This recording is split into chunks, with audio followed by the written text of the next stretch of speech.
Ghaziabad seat पर भी BJP की जीत हुई है। जीत के बाद धर्मेंद्र भारद्वाज ने न्यूज वन इंडिया से खास बातचीत की। इस दौरान उन्होंने क्या कहा, आपको सुनाते हैं। एमएलसी मेरठ और गाजियाबाद सीट से भाजपा के जो प्रत्याशी है धर्मेंद्र भारद्वाज, उनको जीत मिली है। बात करेंगे, हमारे साथ मौजूद है। सर, क्या कहेंगे, जीत का श्रेय किसको देना चाहेंगे? भारतीय जनता पार्टी के शीर्ष नेतृत्व ने जब मुझे टिकट देकर मुझ पर विश्वास जताया, तो तभी से संगठन का, कार्यकर्ताओं का एक एक व्यक्ति धर्मेंद्र भारद्वाज बनकर के चुनाव लड़ा।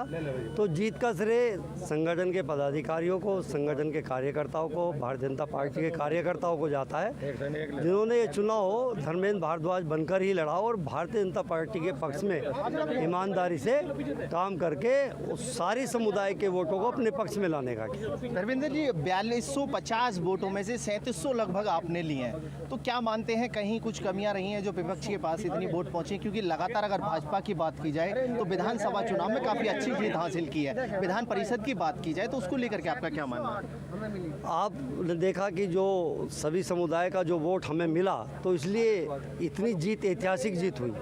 अगर सभी समुदाय का वोट नहीं मिलता तो ये ऐतिहासिक जीत नहीं हो पाती। जीत हो जाती लेकिन इतनी ऐतिहासिक जीत नहीं हो पाती। और हमने चुनाव लगभग 26-27 तारीख में अपने पक्ष में पूरा माहौल बना लिया था, लेकिन उसके बाद भी एक एक कार्यकर्ता, एक एक पदाधिकारी ऐसा करके चुनाव लड़ते चले गए कि विपक्ष के पास कोई वोट हमने छोड़ी ही नहीं।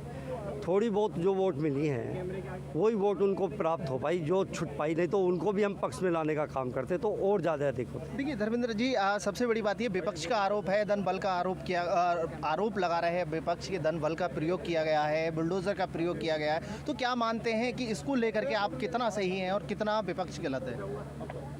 आपने देखा कि इसमें जो वोट करता है वो ग्राम प्रधान करता है, ब्लॉक प्रमुख करता है, जिला पंचायत सदस्य करता है, क्षेत्र पंचायत का सदस्य करता है। क्या उसको बुलडोजर से डराया जा सकता है? क्या उसको कोई वो अवैध काम कर रहा है? तो विपक्ष का जो आरोप है ये तो वोटर की एक तरीके से बेइज्जती है।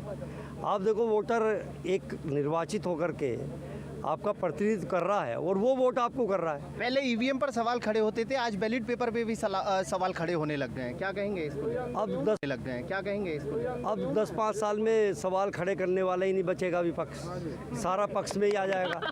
तो ये सवाल 10-5 साल के और बच रहे हैं, तो लगता नहीं कि पूरे देश में भारतीय जनता पार्टी के सामने विपक्ष भी बच पाएगा। तो आप मानते हैं कि जिस तरह से मायावती जी ने कुछ दिन पहले एक बयान दिया था कि विपक्ष को खत्म करने के लिए भाजपा लगी हुई है, तो वो होने वाला है, वो साकार होने वाला है?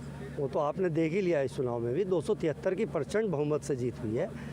दोबारा कितने वर्षों बाद दोबारा मुख्यमंत्री उत्तर प्रदेश में बना है, दोबारा रिपीट हुए हैं। आपने उत्तराखंड में देखो, जब से उत्तराखंड स्टेट बना है, कभी वहाँ पर मुख्यमंत्री दोबारा उस पार्टी का नहीं बना। अब देखो, 47 सीटें दे करके भारतीय जनता पार्टी के पक्ष में मतदान किया। ये माननीय देश के यशस्वी प्रधानमंत्री, जिसकी तरफ पूरा विश्व देखता है, उसकी जीत है। जीत का जुलूस वगैरह कुछ निकाला जाएगा या नहीं निकाला जाएगा? ये निर्वाचन आयोग का नियम बन गया है कि आप जीत का जुलूस नहीं निकालेंगे। हम यहाँ से सभी कार्यकर्ताओं को अपने भारतीय जनता पार्टी के अपने कार्यालय पे जाएंगे, वहाँ धन्यवाद देंगे और उसके बाद सबका आभार व्यक्त करेंगे। उसके बाद वो सब घर चले जाएंगे। तो ये थे हमारे साथ भाजपा के जीते हुए एमएलसी धर्मेंद्र भारद्वाज, जिन्होंने साफ तौर पर कहा कि जीत का श्रेय हर कार्यकर्ता को देंगे, क्योंकि हर कार्यकर्ता की मेहनत से ही जीत प्राप्त हुई है। मेरठ से अतुल शर्मा की report, news one India Meerut. Ghazipur में बीजेपी के एमएलसी प्रत्याशी